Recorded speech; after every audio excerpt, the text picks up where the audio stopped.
I think that Daniel is doing a very good job with him, and also you can talk to him or Miguel in case you don't have a horse out there that you want to take care of for raining.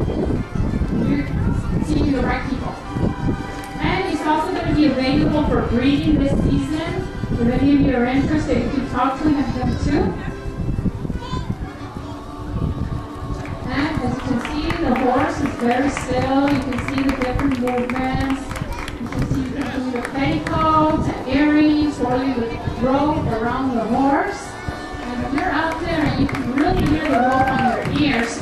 So at the beginning, it kind of spooks the horse out, but we get used to it with practice like anything, right?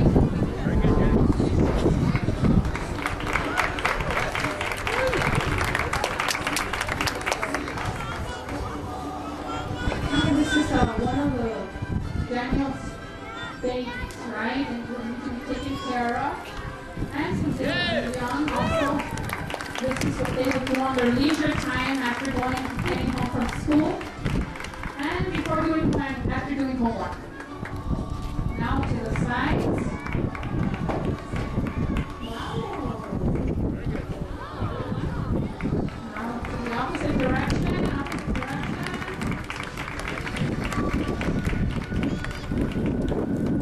And of course, I mean, I'm going to add, since we're here right now, the group has been invited to go to good performances in different places here in the United States. They've been up in California, Arizona, Colorado, Texas, of course, New Mexico, and they've been up to Washington, D.C. Daniel performed in front of the monument, the Washington Monument, right off by the reflecting pool when he was 8 years old. Back then, we had another of his spoiled horses called Grano de Oro, meaning a grain of gold. And we were there for the whole week. And on the first day that we were there, the Washington Post was there, and he took his picture. And the next day, he was in the front page of the Washington Post, standing on the horse. I don't know if he's going to do it today, but we'll see. So they've been around, so we're pretty proud of our culture. And we try to transmit and show and educate the people in our area and in this side of the border what we do. It's very hard, yes, and of course very expensive because horses eat a lot.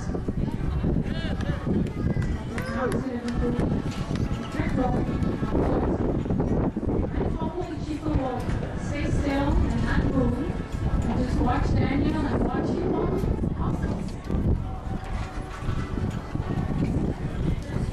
So not every horse does that, right? Or they move or run and take off. Daniel,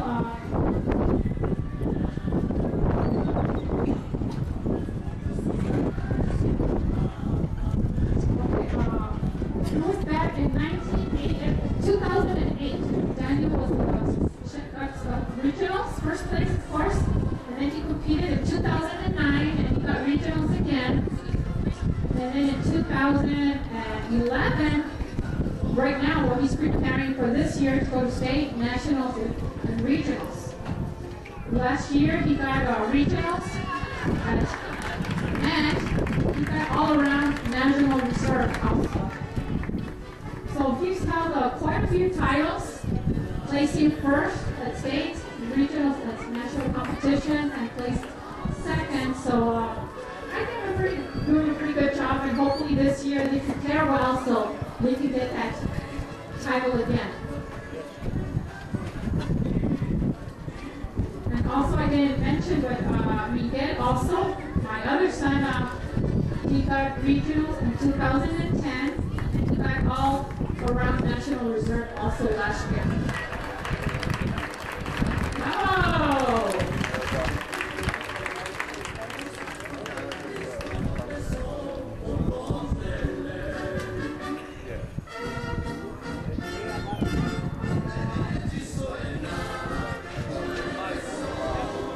There was that this sport came to be a sport in 1921. When it turned into a sport in Mexico.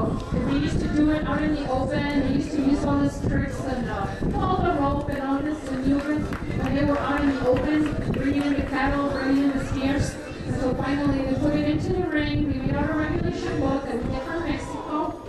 and they have to go through that regulation board, not only competing but also on their dress code.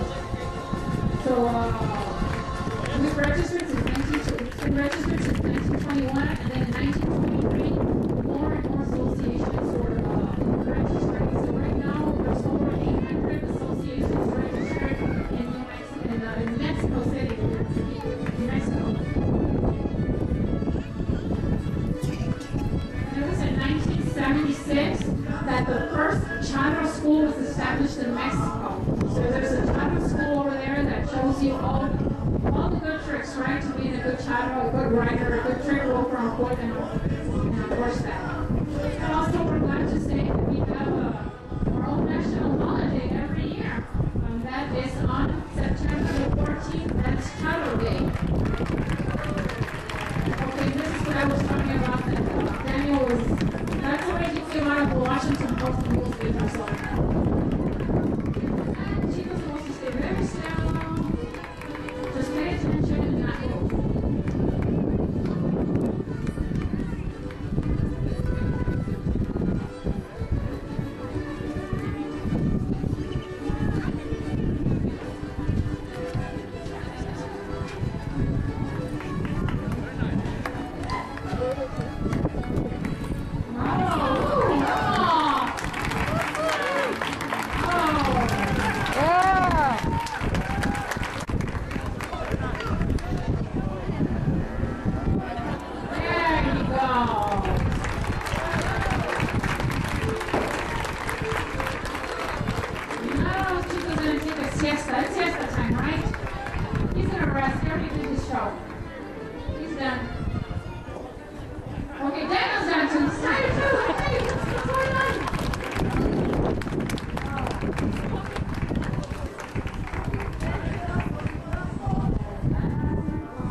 A mirror.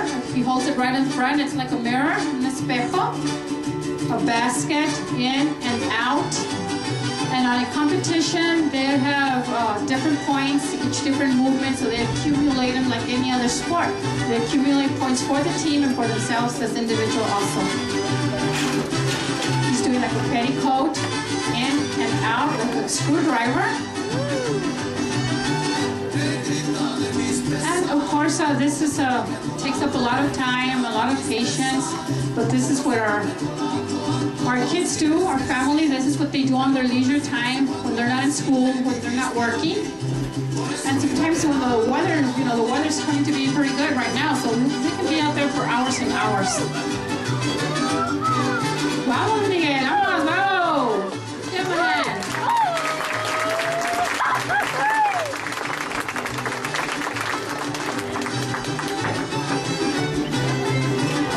Miguel here won regionals in 2010, and also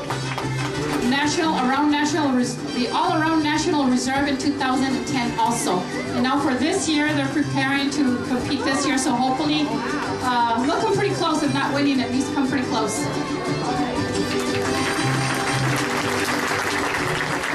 And right here, Miguel's been doing this since he wasn't very little. Barely walked. That was his toy, his rope.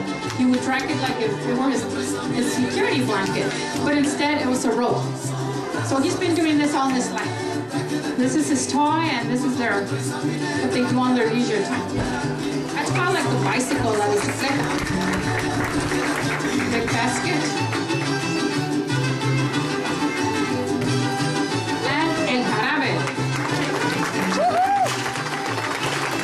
young man.